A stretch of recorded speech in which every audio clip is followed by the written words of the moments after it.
My family used me as free babysitter at my parents' wedding, but when I discovered that was the only reason they invited me, I exposed them all and ruined their perfect day. I'm 19 years old, studying psychology at university, and I need to get this story off my chest, because literally 3 months ago, my life exploded in the most surreal way possible, and I'm still processing everything. Basically, my parents decided to get married after 27 years together, and I, their youngest daughter, wasn't even properly invited. Well, technically I was invited, but not as family, but as the free babysitter for my nephews. Yeah, you read that right. But wait, because the story gets much worse before it gets better. I guess I should start from the beginning so you understand the full context of how dysfunctional my family is. I mean, it's always been that way, but I was so deep in it that I didn't see it clearly until now. I'm the youngest of 3 siblings, and the age gap is pretty big. Penelope is 26 and Gregory is 23. So when I was born, they were already like 7 and 4 years old respectively. My parents, Carolyn and Leonard, never got married when we were kids. I don't know exactly why. I think they just never thought it was important or something like that. But we always lived together as a normal family. Or so I thought. Growing up, I always felt like I was different. Like I didn't quite fit in my own family, you know? Penelope was the perfect one. The one who got the best grades. The one who went to a prestigious university. The one who now has her successful marketing career and her 2 adorable kids that my mom basically adores more than anything in the world. Gregory is the golden boy. The one who played soccer in high school. The one who studied business administration. The one who has a girlfriend, Heather, who my mom literally treats better than me. And then there was me. The one who came along when my parents were already like 35 and had basically finished raising their favorite children. It's not like they openly mistreated me or anything, but it was more like a constant indifference. A feeling that I was an afterthought. An accident, maybe? Although they never said it directly. When Penelope had school events, my parents would go with cameras and make a whole production out of it. When Gregory had soccer games, my dad would take the day off work to go watch him. When I had presentations or school activities, there was always an excuse for why they couldn't attend: important work, tiredness, or they simply forgot. They literally forgot. And when I reminded them afterwards, they'd say something like, "Oh yeah, sorry honey, next time," but next time never came. My mom, Carolyn, is obsessed with appearances, with what people think, with having the perfect family for Instagram even though the reality is completely different. She has this style of being super affectionate and attentive when other people are watching, but at home she's cold and distant with me. My dad, Leonard, just goes along with whatever she says, never defends me, never questions anything. It's easier for him to keep the peace with my mom than to worry about how I feel, I guess. All of this is important context because when last December my parents announced that they were finally getting married after almost 3 decades together, I naively thought that maybe this would be something special, something that would bring us together as a family. How stupid I was, really. We were all at Christmas dinner, Penelope with her husband and the kids, Gregory with Heather, and me, when my mom stood up with a glass of champagne and said that she and my dad had finally decided to make their relationship official and that they'd be getting married in March at a resort in Aspen. Everyone applauded, and it was very emotional and nice. And I thought, okay, this is good. Maybe they're going to include me in something important for the first time. The following weeks were basically a masterclass in how to exclude someone while technically including them in events. My mom organized a shopping day to look for wedding dresses and bridesmaid dresses. Penelope, Heather, my Aunt Deborah, and some of my mom's friends were invited. They didn't mention anything to me. When I asked if I could go, my mom looked at me like I'd said something ridiculous and said, "Well, honey, it's just that we're going to be very busy with adult things. Plus, I need someone to stay and watch Penelope's kids." Penelope's kids are 3 and 1 years old, and apparently I was the official unpaid babysitter of the family. The same thing happened with the catering tasting, with the flower selection, with the wedding planner meeting, basically with everything. Every time there was an activity related to the wedding, there was an excuse for why I couldn't go. But they always needed me to watch the kids or run some errand. And the thing is, I did it because, I don't know, part of me still wanted to be useful, wanted them to see me, wanted them to appreciate me, even if it was for doing the tasks nobody else wanted to do.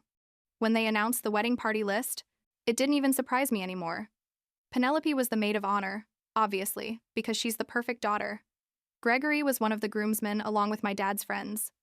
Heather, who technically isn't even family, was one of the bridesmaids because my mom adores her and says she's like the daughter she always wanted, which is super insulting considering I'm literally her daughter.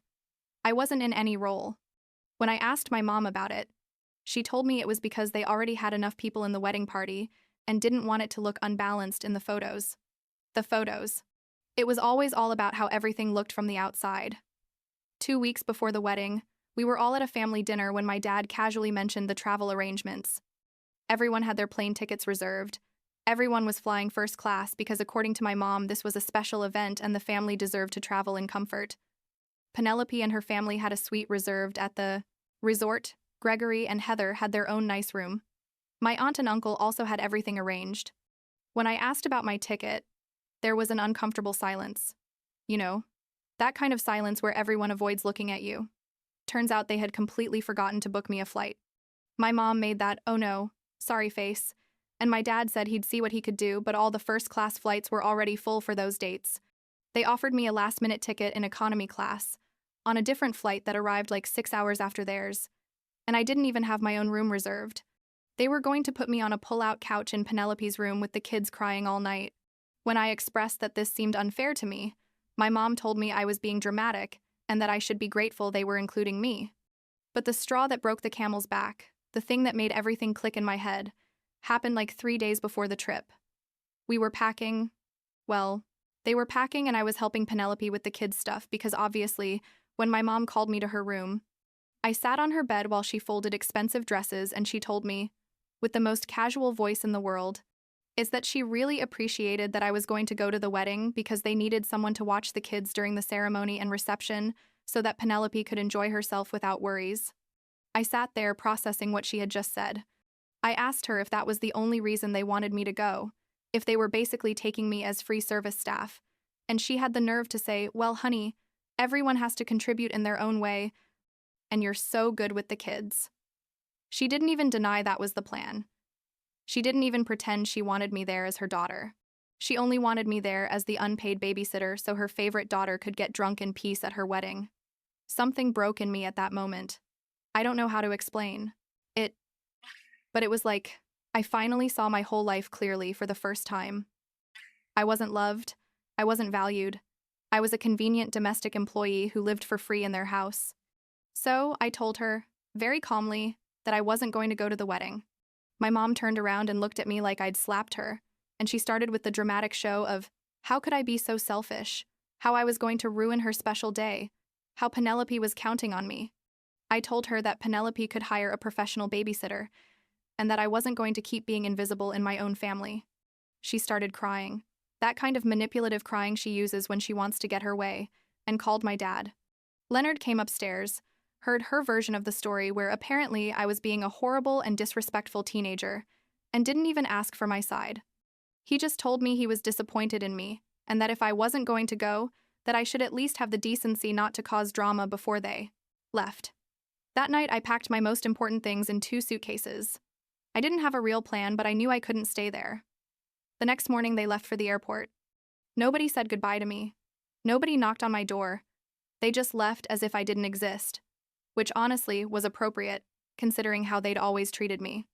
I stayed in the empty house that whole day, feeling partly liberated and partly absolutely devastated. I called my Uncle Russell, my mom's older brother, who had always been kinder to me than my own parents. But I didn't tell him everything. I just told him I had decided not to go to the wedding, and he said he understood, that he knew my mom could be difficult. 2 days after the trip, my mom posted a photo on Instagram of the whole family at the resort with the caption, "My whole family together to celebrate love." The whole family, except me, obviously, but she literally wrote "whole," as if I didn't exist. The comments were all super positive. People saying what a beautiful family, how lucky they were. And I was at home watching this and feeling like a ghost. Penelope also posted photos. Gregory posted photos. Everyone acting like we were the perfect family when they had left me behind without a second thought. When questions started coming in, the comments about why I wasn't in the photos, my mom started telling people I was sick and hadn't been able to travel, that she was so sad to have missed her special day, but that health comes first. Lies. Pure lies to maintain her perfect image. Several people who knew me sent me messages asking if I was okay, and I didn't know what to say. I was still protecting my family even when they weren't protecting me. But then something changed. I was sitting in my room looking at all those fake posts when I thought, you know what? I'm not going to lie for them anymore. I'm not going to help them maintain this illusion of the perfect family when the truth is they treat me like garbage. So I took a selfie. I looked perfectly healthy, obviously, and posted it with the caption, "Not sick, just forgotten," and tagged my mom. I didn't say anything else. Just that. But I think it was enough for people to start connecting the dots. The comments started coming in immediately. People asking what was going on, if everything was okay. And I didn't respond to any of them, but I didn't delete the post either. My cousin Violet, who's 21 and has always been cool with me, sent me a private message saying, "Girl, what the hell happened?" And I told her everything. Absolutely everything. Years of being ignored and excluded and finally being invited only as a babysitter.